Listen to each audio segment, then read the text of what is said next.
I have 15 tips that I will implement myself that I know they're gonna work for you and me. Also, I have a little bonus for you guys. Okay, so stick with me until the end.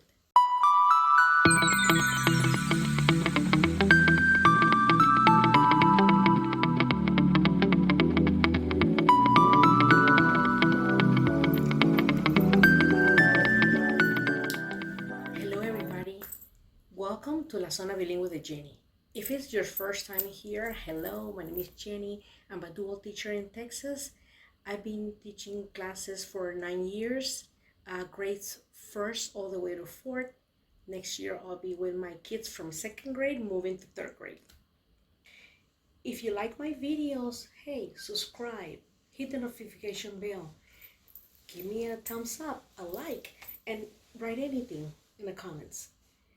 Do you want me to make a video for dual or bilingual teachers? So just let me know, and also share with other bilingual teachers. So my first tip is make a connection with the kids. If the child is a newcomer from, say, Mexico or any part of Central America, or even Africa or Asia, you never know where they're coming from. Try to make a connection with them. What do they like? What is their favorite food? What do they think about the States? Where do they live? Do they have a dog? Oh, yeah, I have a dog too. Do you like pizza? Yeah, I like pizza too. Where do you like to go eat? Or what your mom ordered? Sorry about the notifications or my friends. Anyway, try to make a connection with the student. That way, he or she will work for you and it will do everything to please you. Number two, I'm gonna ask the kids to take a picture of their environment. My first assignment is gonna be, okay guys, tell me a place where you're gonna learn, where you're gonna be setting up the computer or the iPad, if it's gonna be your mom's room, your room, your older sister's room, or your older brother who is working at that moment with a kitchen table. Send me a picture and let me know why do you think that space is good for your learning. Number three is I'm gonna give them time to complete the assignment. It could be Google Classroom or Seesaw or anything. Just give them a week. For example, we're moving from Google Classroom to Canvas, and this is a whole different platform. And I'm pretty sure that you can set up Monday's assignment to be a requirement before they move to Tuesdays. And I think I'm gonna do that. But give them some time so they can finish. Sorry about the notifications. Put a due date later. Number four, keep the same routine in the classroom. For example, if you know that you're gonna go back to the classroom in 3 weeks or in 9 weeks, what are you gonna do? In my case, my kids already know what was the routine in the morning. If I had something new to teach them, let's say the multiplication tables, I will put a video related to that. Okay, I'm back. Notifications are off. Tip number five, make a mini video with instructions. For example, last year we were using Google Classroom and the kids were also learning how to use it, and myself as well. So we'll have little videos either made by Snagit. Is an application that you have to purchase. You only have a 15-day free trial. Screencastify, some schools are providing that for free, and even your computer. Try to make a mini lesson on how to navigate, how to do things that will help the student, how to turn in the math homework, or how to complete this assignment. Do it and post it. It could be in your website, or if the school has a website where you are, the school website, or somewhere where the kids can see it. Don't send it by by email, or don't send it by text. Have a place. It could be a YouTube channel. I have one with the districts, so I put it in there, give the students the link, and then I'll tell them to just go there and watch the video, and the parents too. So many things I want to talk about. My tip number 6 is give the parents a copy of the Zoom meeting or the Google Meet meeting. You know, when you are conducting a meeting or a tutoring or something, that will record file. You can put it in a temporary folder, and then, hey, the same thing. Don't send it by email. Have the parent have the link or somewhere where they can go, maybe on Canvas or Google Classroom, and they can go and they can see the mini lesson, just in case the child had to go to the doctor by the time you were meeting, or something happened, they had to go to the hospital. You never know. If they don't have internet, they couldn't meet at that time. They can also see what was going on, what we're talking about, and that way the kid doesn't feel as lost. My tip number 7 would be have a page or a website that is easy to navigate. Last year, I said it before, we were using Google Classroom. Now we're going to be using Canvas. So if you have a student from K to 2 and you don't have a website, try to keep it to the minimum. Don't put a lot of interactive things because it's going to confuse the student. In the beginning, you can do only reading and math for the first 2-3 weeks. And then after that, you can incorporate maybe social studies or science. Give them little by little. That way they can get used to the routine and it's not overwhelming for them in the beginning of the year with all these things and they don't even know where to click.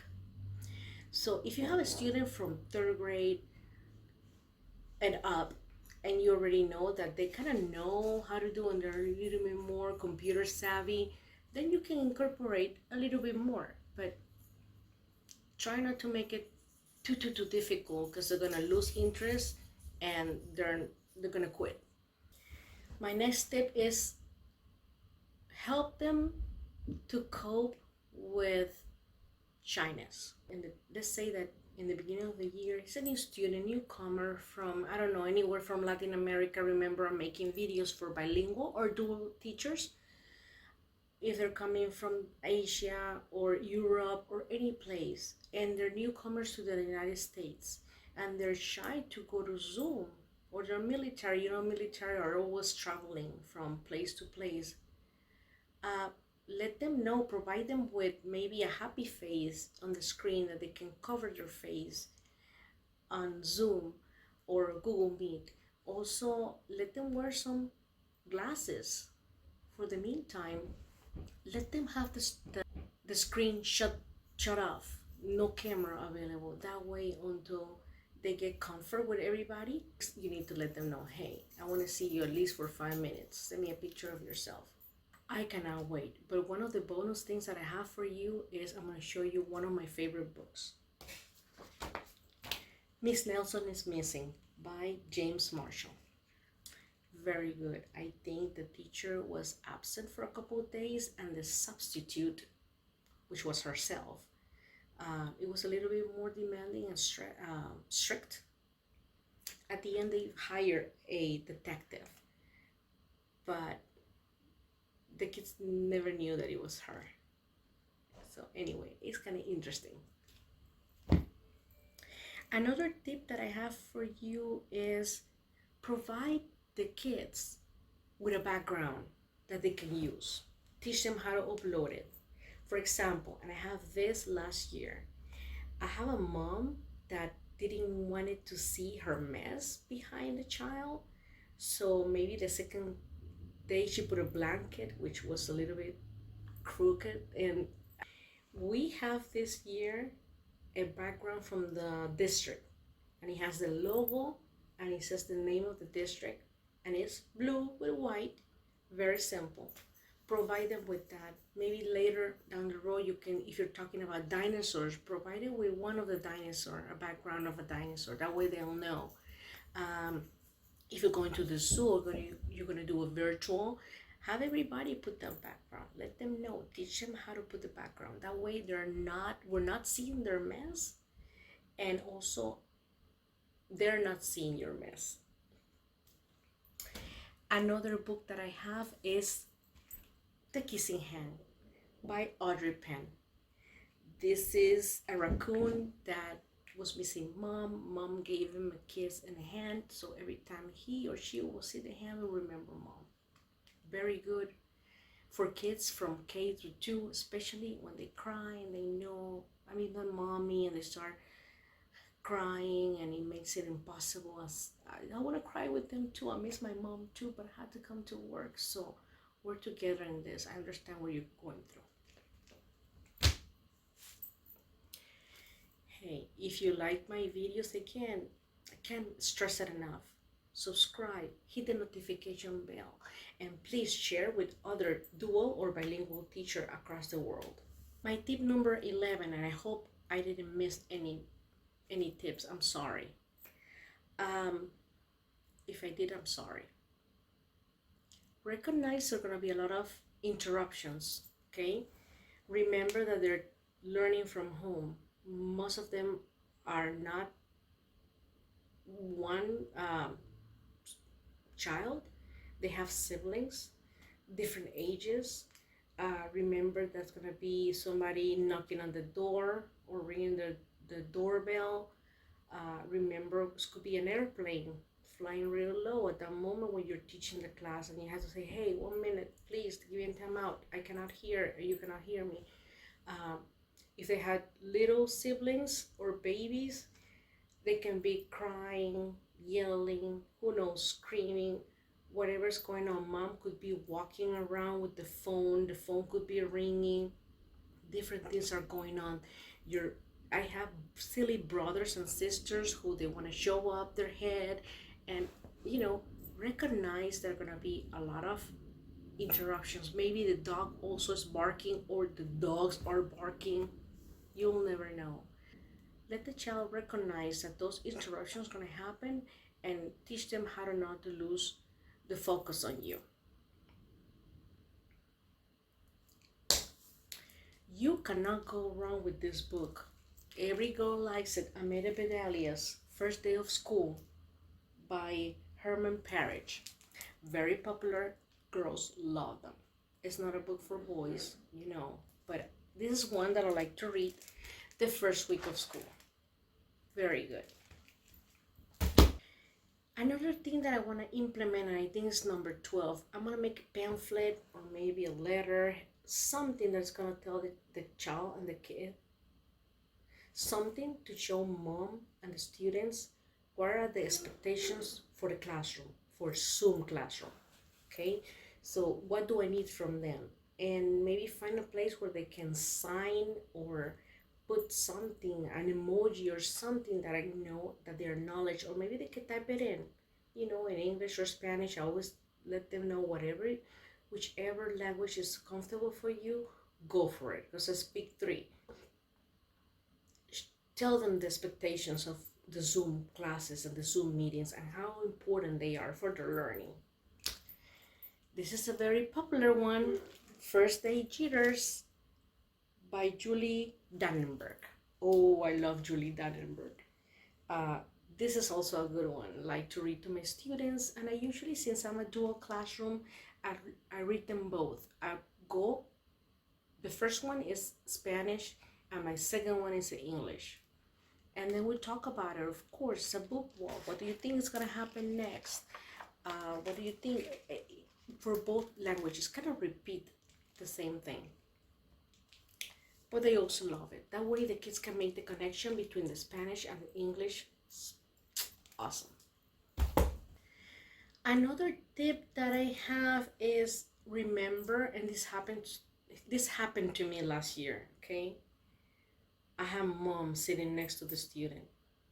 So if I had a question for the child, he would look at mom like, should I answer? Should I not answer? It's like, hey, hello, the question is for you, not for mom. I can ask your mom directly, but I'm having a conversation with you and I want you to tell me. And also tried to talk to mom and said, it's okay, you know, they probably won't trust you. They don't know what they want to know what you're showing, you know, so what you're teaching, and that's fine. That's perfectly fine. They can stay there on the side and the camera, whatever. But let them know if we'll go back to the classroom, she cannot go in the classroom. She needs to know that it's gonna be an environment where we're gonna be alone, and just let them know you can be, but you know, kind of like detach yourself from the kid little by little, you know, spend less time until you kind of like let the child go by himself. Learn to teach them how to connect to Zoom. I usually have the same Zoom number and the same password, and that way it doesn't create the questions like, what is the number, what is the password this time? That way they'll know. Is the same way I usually invite the coaches, maybe an instructional assistant or an instructional coach. I give it to all the administrators, the counselor, the principal, the vice principal, the secretary. I give it to them. Why? Because I know that at some point they want to go in and see the interaction. They want to go see what you're doing. And yeah, they're checking on you. It's like when they go into your classroom to see what you're teaching and how's the dynamic. And with me, it's fine. It doesn't bother me. I want them to be there. That way the parents see that the administrator is there and acknowledge, hey, how are you? Good to see you again. Let me continue with the class and continue to do things as normal. I'll usually try to ignore them because I pay attention what they're looking, what they're asking the child. I usually get nervous and I'll shut down. So I'll try just to like, okay, whatever. I'm glad that you're here. Tip number 14. Have the same office hours for everybody. Let your parents know if it's going to be in the morning hours, like they say from 7 to 8 before the day starts, or maybe 3 to 4 before the day ends.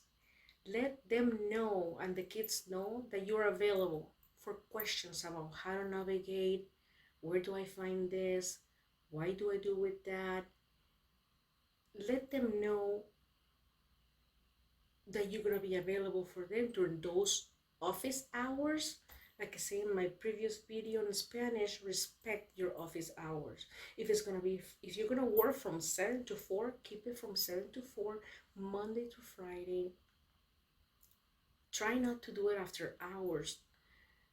I know we can stay on the computer all day, but let them know you need time with family, or take a break, have a walk, you know, watch TV, I don't know, take a nap, whatever is better for you. Hey, have I shown you my shirt? It was around $15, but this is from Seesaw. I am an ambassador of Seesaw. I started last year. I love it. This is a platform where you can have activities for the kids. They can practice the telpas. They can do different activities where they can drop and drag, record themselves, write, talk. You can also share with the class. There's some things that you can do. I have a couple of activities for math, and I have like 9 activities that I have shared with everybody in the world. So if you search my name, you're gonna see a couple of them. Of course, they're in Spanish, but I decided not to share anymore because I was basically, during the last weeks of school, I was just getting ideas and trying to see what I can do to make a good content. So that's what I'm working right now. But hey, I'm gonna move the camera so I can show you. I don't have the fan on because it was creating a shadow here in behind me. So I have 1, 2, 3, 4, 4 lights. They're all pointing at me. It is hot in here, so I'm gonna show you how it looks like. Here we go. In my living room. So I have this, my notes, the books. I have this light. I have this light. More books that I have from the public library. I have this light. And I have this light. My last tip, have the activities also available to the parents.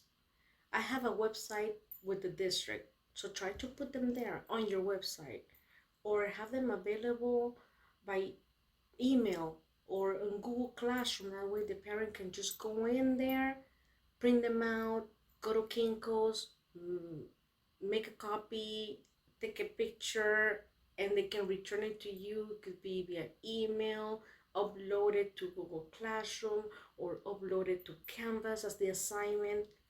Things are gonna happen. Excuses are gonna come. I don't have internet. I don't have electricity. My iPad broke. It didn't have a charge, or it's not working. I had to share my iPad with my other sibling, and she stayed on the computer for 3 consecutive days. And there was no opportunity for me to do the assignment. So have a place where they can extract all the information and make it available to you. This is the first time I'm going to read this book to the students, and this is starring Joel's 3rd grade debut. This is a chapter book. I think during my reading lessons, before we go deep into it, I'm going to read chapters, or maybe at the end of the day, if we have time after we close or before we close our meeting. I know it has different takes against their chapters, so I'm gonna see if I can read a couple of pages, and I know they're gonna like it, especially because it says 3rd grade. So as you can see, I recorded the one in Spanish. Now I'm recording the one in English. It's been around 2 hours of recording. I am hot. I need to get out of here. Let's find something to do. Okay, that's all I have for today. Bye.